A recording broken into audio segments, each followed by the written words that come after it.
Voilà, donc on a passé en revue les différents tableaux cliniques, assez brièvement les attitudes à avoir chez le malade conscient, et nous passons maintenant à la réception en milieu hospitalier au niveau du pavillon des urgences d'un malade comateux et quels sont les différents tableaux cliniques possibles. Alors, le malade comateux, il faut l'examiner. Il faut l'examiner, tout comme l'examen du malade conscient. Alors, le malade est comateux, inconscient, son examen clinique et la continuité à intervalles réguliers de cet examen clinique va associer, bien sûr, l'établissement du score de Glasgow, l'observation de la pupille, de son diamètre et de sa réactivité, c'est-à-dire le réflexe photomoteur, présent ou absent, et l'examen clinique va associer également l'examen de la motricité des quatre membres. En parlant d'examen de la motricité des quatre membres, chez le malade comateux et qui ne réagit pas, donc qui ne réagit pas par des mouvements à la stimulation douloureuse, il ne faut pas hésiter à faire une radiographie du rachis cervical et à le mobiliser jusqu'à preuve du contraire, jusqu'à annuler cette possibilité, le mobiliser avec prudence. Alors, il y a tout seigneur, tout honneur, et l'urgence par excellence en neurochirurgie, et l'urgence pour laquelle l'opérateur est toujours satisfait et heureux, bien content d'avoir eu à opérer un hématome extradural. Eh bien, je viens de le dire, c'est l'hématome extradural ou hématome épidural. Il est localisé entre la dure mère, ici, la dure mère qui recouvre le cerveau, et l'os, hématome extradural. Alors, cet hématome extradural, on le verra encore par la suite, il est observé généralement après un intervalle de conscience normal, lucide. Il est dû à un saignement artériel d'une branche, généralement d'une branche ou du tronc de l'artère méningée.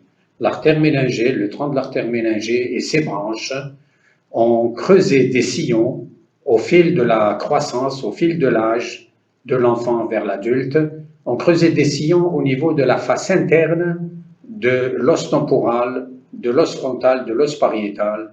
Ces sillons qui renferment, au sein desquels donc se logent les branches de l'artère méningée, quand ils sont fracturés, exposent l'artère à la déchirure, et cette déchirure va alimenter un hématome. Et on comprend bien qu'il est extradural, puisque le sillon est au niveau de la face externe de la dure mère. L'hématome sous-dural aigu, le malade est comateux à l'inverse de l'hématome extradural où le malade donc a connu un intervalle de conscience normal. Là, il est d'emblée comateux et le saignement, alors qu'il était artériel dans l'extradural, il est veineux dans le sous-dural et il est dû à la rupture des bridging veines, des veines en pont, entre des sinus et le cortex cérébral. Alors là, on anticipe à l'occasion d'un phénomène de décélération ou d'accélération-décélération, ces bridging veines se déchirent et se rompent et donnent naissance à cet hématome sous-dural. Alors, aussi, là, on va y revenir, mais voyez un peu l'allure de l'hématome extradural lorsque l'on demandera des examens complémentaires, et voyez ici l'allure de l'hématome sous-dural lorsque l'on demandera un scanner ou une IRM. L'hématome extradural a une allure de lentille biconvexe et l'hématome sous-dural, il est concave en dedans et convexe en dehors. On y revient. Voilà, l'artère méningée, elle est là. Donc, l'artère méningée, elle est au niveau du revêtement externe de la durmère. C'est la durmère, c'est une photo d'autopsie. Le tronc de l'artère méningée ici, ses branches antérieures, moyenne, occipitale. Et ici, un trait de fracture. Vous imaginez bien que ce trait de fracture, par exemple, qui est là, ces reliefs d'artères ont creusé des sillons au niveau de la face interne de l'os. Un trait de fracture, celui-ci ou celui-ci, va emporter avec lui l'artère, la branche artérielle qui est logée en son sein. Et c'est ainsi qu'on explique la genèse de l'hématome extradural. Voilà, une fracture temporale qui lacère le tronc de l'artère méningée, qui sectionne le tronc de l'artère méningée. Voilà, je parlais une diapo ou deux diapos avant de l'allure de l'hématome extradural. Donc, non pas qu'il y ait nécessité d'avoir une fracture temporale, mais pour le tableau classique, oui, et pour comprendre sa genèse, fracture temporale, temporopariétale, une allure biconvexe, c'est-à-dire l'hématome extradural est convexe en dedans et il est convexe en dehors. C'est l'allure d'un citron ou d'une pomme. Et le plus souvent, il est en région temporale. L'hématome sous-dural, c'est une image en croissant de lune, crescent moon. Il est concave en dedans et convexe en dehors. Alors, l'hématome sous-dural, généralement, je l'ai expliqué par des phénomènes d'accélération, décélération, qui sont des phénomènes importants lors d'un traumatisme du crâne. La violence du choc d'accélération, décélération va rompre les bridging veins, mais va aussi entraîner des contusions cérébrales associées. L'hématome extradural, pour rester classique, il est unique, bien souvent sans association de lésions cérébrales. L'hématome sous-dural aigu, acute, est assez souvent associé à des lésions cérébrales et en particulier contusions hémorragiques. Tableau clinique de l'hématome extradural, on y revient. Donc, un état de... J'expliquerai, je donne toujours ce tableau clinique pour se rappeler, bon, ce n'est plus l'époque du vélo, mais on nous l'a conté, je la raconte également. Un cycliste qui a fini, un ouvrier qui a terminé son labeur en fin de journée, rentre chez lui sur, à l'aide ou sur un vélo. Il est percuté par un véhicule, il tombe. Sur les lieux de l'accident, il perd un instant connaissance, quelques secondes, 30 secondes, 40 secondes. Il se réveille, il se demande ce qui lui est arrivé, on lui explique, il remonte sur son vélo et rentre chez lui. Donc il y a une perte de connaissance, une amnésie initiale, suivie d'un intervalle libre, il rentre chez lui, il est reçu par son épouse qui lui offre tout le confort, il se met au lit et malheureusement, non surveillé, le matin alors qu'il doit se lever, ne se réveille pas, il est dans le coma. L'intervalle de conscience lucide entre la commotion première et le coma de fin de nuit est appelé intervalle libre. Voilà. Ensuite, rapide détérioration, c'est le coma. Caractéristique, l'hématome extradural de cet intervalle libre. Alors, au stade de coma, il y a bien sûr engagement temporal quand l'hématome extradural est sustentoriel. Il y a donc un déficit moteur hémicorporel contralatéral avec dilatation de la pupille homolatérale, c'est ce que l'on appelle une mydriase. Voilà des images d'hématome extradural. Ici, un hématome extradural temporal gauche. Vous Vous voyez bien l'image biconvexe, elle est convexe en dedans, elle est convexe en dehors, elle épouse la face interne de l'os. Et ici, un hématome extradural temporopariétal droit, image également biconvexe en dedans et en dehors. Ici, cette image qui ne nous appartient pas, l'hématome extradural, objectivé en rouge. Ici, la dure-mère et l'hématome qui est entre donc la dure-mère et l'os et qui va être évacué. Et ici, une autre image d'hématome. L'hématome sous-dural aigu est le témoin ou le reflet d'une violence de choc, d'un choc violent. Il est évident que ce qui est observé aujourd'hui en matière de traumatologie routière, avec les réels bolides que nous conduisons, les chocs sont plus violents et les traumatismes sont plus sévères.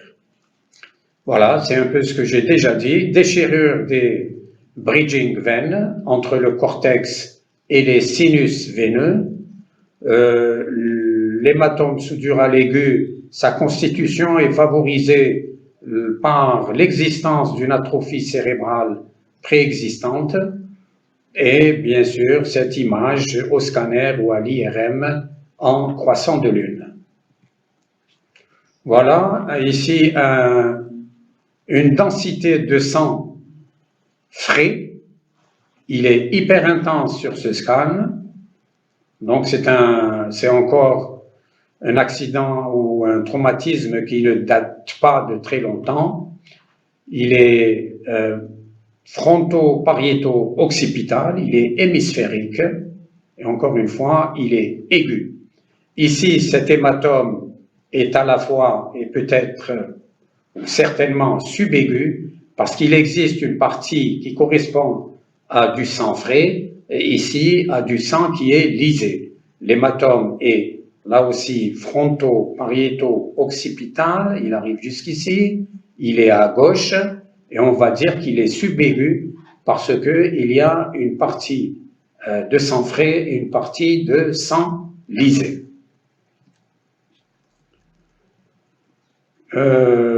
Voilà, un hématome là aussi sous-dural fronto-temporal qui ne semble pas être très important, mais qui a entraîné un déplacement de la ligne médiane.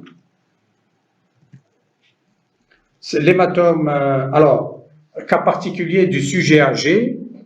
Le cas particulier du sujet âgé, c'est que le traumatisme est souvent pas violent. C'est un traumatisme crânien pour lequel on n'a pas prêté attention. C'est une tête qui a cogné le montant d'une fenêtre ou contre un mur et c'est passé inaperçu et voilà que quelques semaines, 2-3 mois plus tard, le sujet souvent âgé, qui présente donc une fragilité vasculaire, va se plaindre de céphalées, de vertiges possibles, de difficultés à la marche, peut-être d'une faiblesse musculaire d'un hémicorps. Et voilà que l'on fait un scanner et on observe un hématome ici que vous voyez là, de ce côté droit,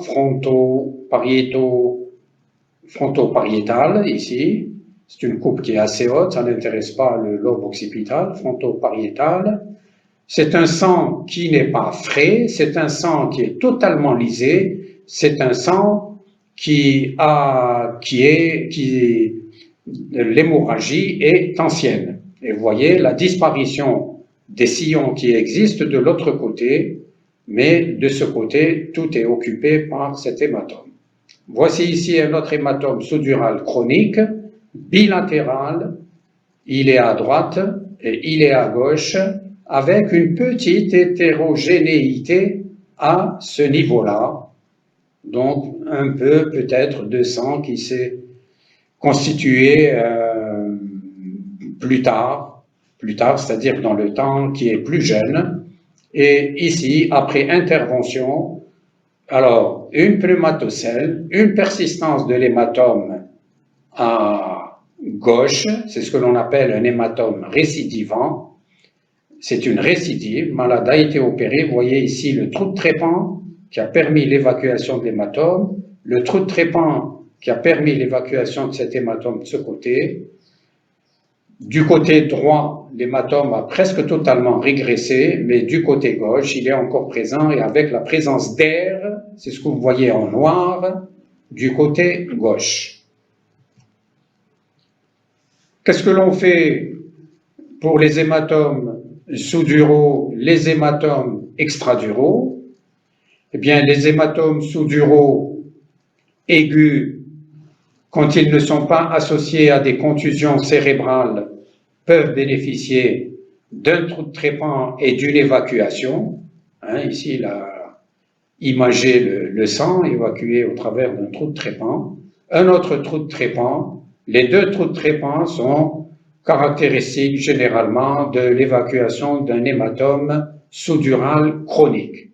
Alors, s'il s'y associe une contusion, l'intervention sera différente et on pourra y associer ce que l'on appelle une craniectomie décompressive. On va le voir un peu plus loin.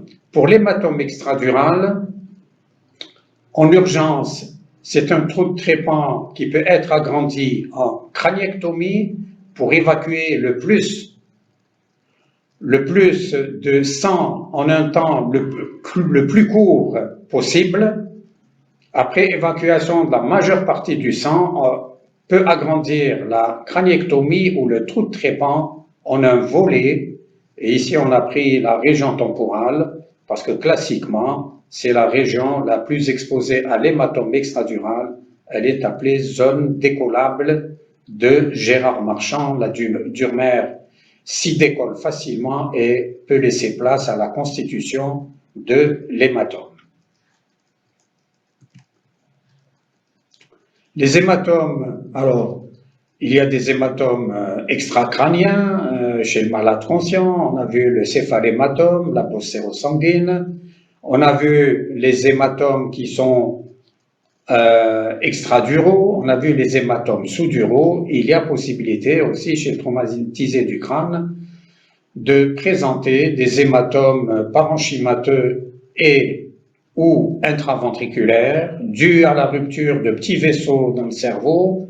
Ce sont des hématomes de densité élevée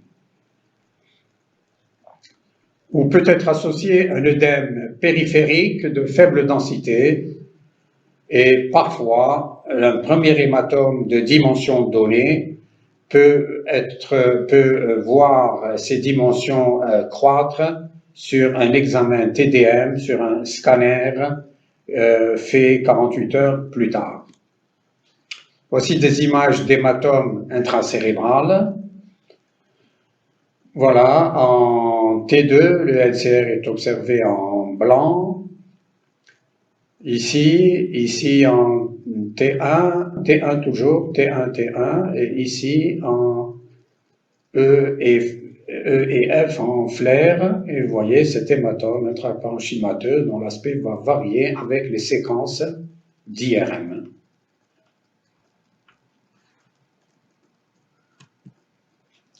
La contusion cérébrale, elle survient dans un tiers des cas de traumatisme du crâne sévère. Alors, elle est favorisée par ce que l'on appelle le coup contre coup. Alors, imaginons-nous dans un véhicule, imaginons le patient dans un véhicule qui roule à vive allure, ce véhicule freine, et bien le cerveau vient cogner le pare-brise. Le cerveau, il y a du LCR entre cerveau et crâne, le cerveau vient percuter le crâne, lui-même percutant le pare-brise. Donc c'est dans ce sens, voilà. Et ensuite, le cerveau va connaître un phénomène de décélération, ça c'est l'accélération, décélération, qui va créer une lésion diamétralement opposée. Voilà, alors les localisations les plus fréquentes, c'est les faces inférieures du lobe frontal ici, qui est le lobe frontal qui va cogner contre l'os frontal, la face inférieure du lobe temporal qui va cogner contre la petite aile dysphénoïde, le tronc cérébral lui aussi qui peut cogner contre le clivus ou gouttière basilaire et lame quadrilatère. Nous avons déjà dit que la contusion cérébrale, la contusion hémorragique est parfois associée à l'hématome sous-dural aigu. Eh bien, voilà les images d'accélération dans ce sens. Le cerveau percute, il se fait des lésions devant, hein, ici un peu plus foncé, un rose plus foncé, et ici un phénomène d'accélération qui va créer des lésions diamétralement opposées occipitales. Alors parfois c'est frontaux et occipital, parfois c'est temporal droit, temporal gauche, dans des situations où le crâne va connaître une rotation ou une latéralité. Alors, le traumatisme axonal diffus, il est lui aussi causé par un phénomène d'accélération, décélération massif exercé sur le cerveau. Voilà, accélération, décélération, eh bien ça va rompre, ça va déchirer l'axone du neurone, et c'est dommage, ces lésions, les lésions vont être observées au microscope, elles intéressent les voies longues, le corps calleux, mais aussi le tronc cérébral. Dans ces situations de traumatisme axonal diffus, le pronostic est réservé, expliqué par une morbidité et une mortalité assez haute. Ici, voilà, une lésion de coup contre coup sur cette pièce d'autopsie, temporale droite et temporale gauche. Donc, il faut imaginer un coup de ce côté et le contre-coup ayant été causé donc en temporale gauche, et en même temps également des petites contusions ici, frontale droite et frontale gauche. Ici, une coupe anatomopathologique du tronc cérébral qui nous montre également des lésions au niveau de la protubérance droite et gauche. Sur cette coupe TDM, sur ce scanner, on voit une contusion polaire, frontopolaire, plus importante à gauche qu'à droite. Elle est cependant bilatérale. Et ici, une pièce d'autopsie où l'on voit, ce n'est pas le même patient, où l'on voit cette contusion frontopolaire droite, ou plutôt gauche, à droite sur votre écran, et frontale droite à ce niveau-là.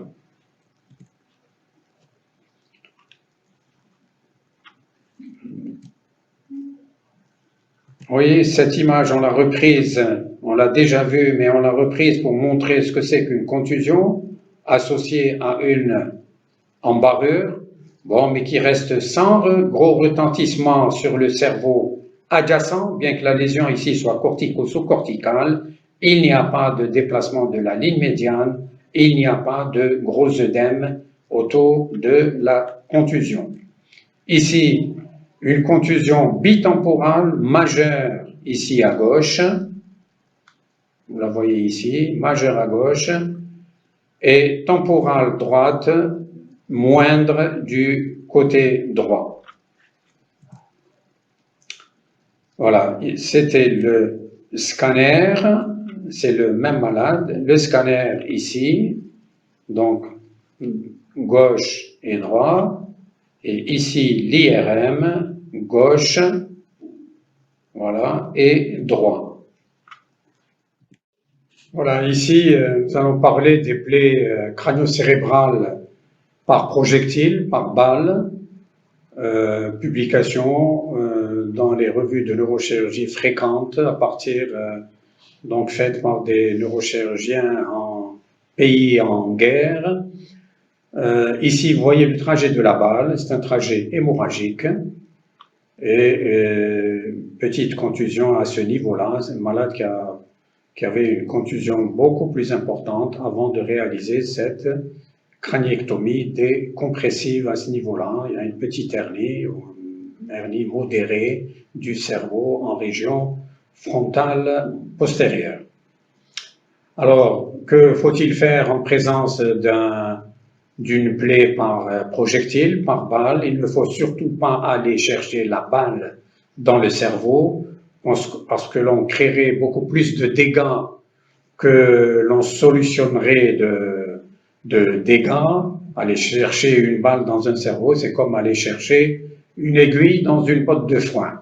Par contre, il s'agit de réparer, de faire un parage au niveau de la porte d'entrée, d'une porte de sortie éventuellement, mais de la porte d'entrée, un parage au niveau du cuir chevelu, de l'os et de la durmère. Dans ce cas précis, il y avait une contusion associée, ce qui a nécessité la confection de cette craniectomie décompressive. Alors, la craniectomie décompressive, c'est une technique qui est de mode actuellement, qui est indiquée chez tous ces malades comateux, coma entre modéré et sévère, pas chez le vieillard, et qui présente à l'imagerie des lésions à la fois sous-durales et cérébrales, étendues. Et là, on va parler de craniectomie fronto-pariéto-temporale. Donc, les 4 étapes de la craniectomie décompressive, c'est le volet cutané, imagé ici en rouge, qui prend naissance en préauriculaire. Il est là, le voici, il est en préauriculaire, ici en rouge. Il s'étend vers l'arrière, c'est un point d'interrogation, j'allais dire point d'interrogation en écriture arabe, voilà. Comme ça, comme ceci, comme ceci. Région temporale, il s'étend en région pariétale et puis en région frontale, dans la ligne des cheveux. Ensuite, on réalise un volet osseux que l'on va enlever, qui est très large, qui a une grande surface et que l'on va protéger au niveau de l'abdomen avec l'espoir de le remettre en place une fois le malade sorti de son coma et correctement traité. On ouvre la durmère afin d'évacuer l'hématome sous-dural, satellite de la contusion, ou alors lui-même à l'origine du coma. Et puis la durmère, elle est ouverte, on évacue l'hématome et on réalise une plastidurale, ce qui va permettre au cerveau de ne plus être dans un étau durméro-osseux. La craniectomie décompressive, donc de plus en plus dans la littérature, cette idée de la réaliser est affirmée, spécialement dans le traumatisme du crâne. Elle trouve aussi une indication dans les cas de stroke, dans les cas d'infarctus cérébraux, au niveau sustentoriel comme au niveau sous-tentoriel. Et la craniectomie seule, il a été démontré que la craniectomie seule faisait chuter la pression intracrânienne de 15%. Mais que si l'on ouvrait la durmère avec confection d'une plastie durmérienne, donc associée à cette craniectomie, on pouvait observer une diminution de la pression intracrânienne de l'ordre de 70%. Ici, les complications observées après confection d'une craniectomie décompressive, avant 1 mois, après 1 mois, ce sont les complications de toute chirurgie intracrânienne. Bon, il y a cette hernie cérébrale externe. C'était le 5e type d'hernie ou d'engagement cérébral que nous avons vu lorsque l'on a parlé des engagements intra- et extracrâniens. Alors, tout ceci est neurochirurgical. La prise en charge d'un malade au niveau du pavillon des urgences est bien sûr, multidisciplinaire. Les multidisciplinaires, il est pilier central et essentiel, le réanimateur. Cette équipe peut associer le chirurgien généraliste en cas de lésion viscérale associée, le chirurgien thoracique et le chirurgien orthopédiste. Nous avons parlé de tout l'ensemble de l'aspect neurochirurgical. On a parlé du malade conscient, bien sûr que chez le malade conscient, on n'a pas le médecin réanimateur, j'allais dire, n'a pas beaucoup d'actes à faire chez ce malade conscient.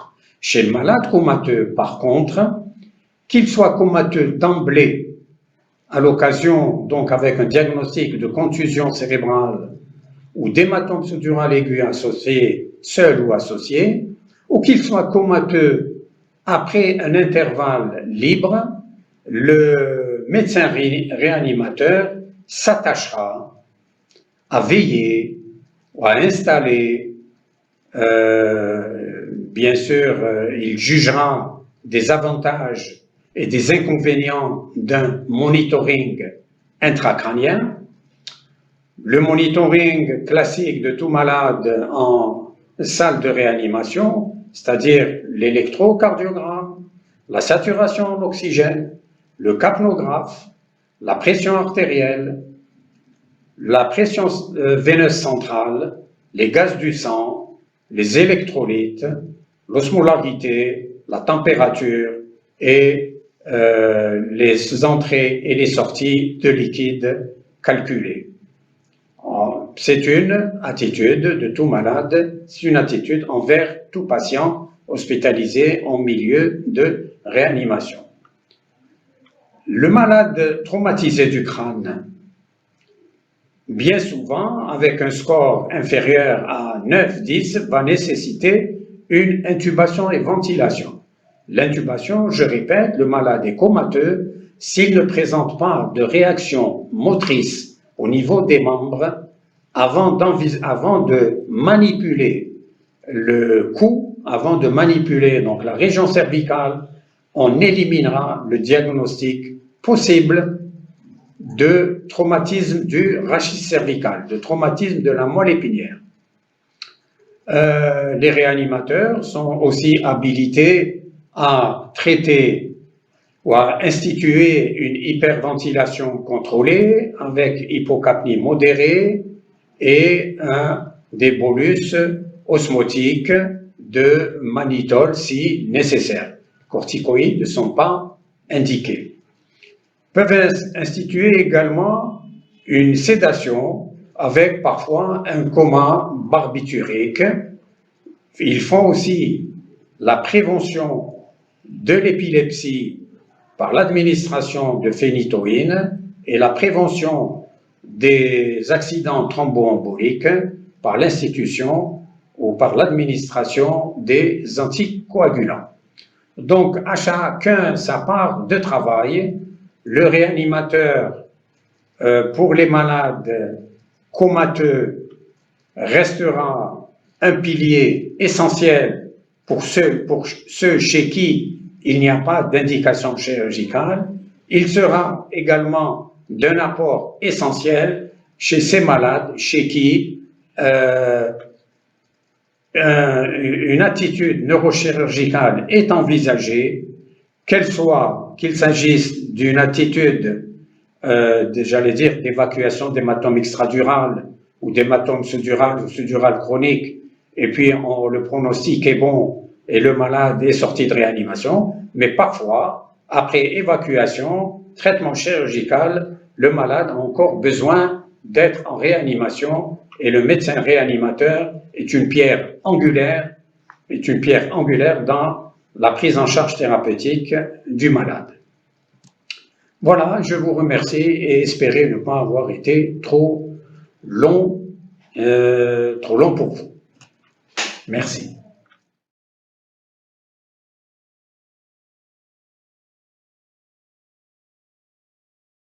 Chers confrères, chères consoeurs, pour de plus amples informations sur les tumeurs intracrâniennes, Sachez que en date de juin 2021, nous avons publié un manuel, un livre de 275 pages sur les tumeurs intracrâniennes, en collaboration avec le docteur Hamoum, neuroradiologue des hôpitaux d'Alger, de l'hôpital Aïn en particulier actuellement au sein d'une structure privée, et aussi de Madame Abdelnabi, neuropathologiste, qui a longtemps exercé donc en cette qualité au niveau de l'hôpital Parné.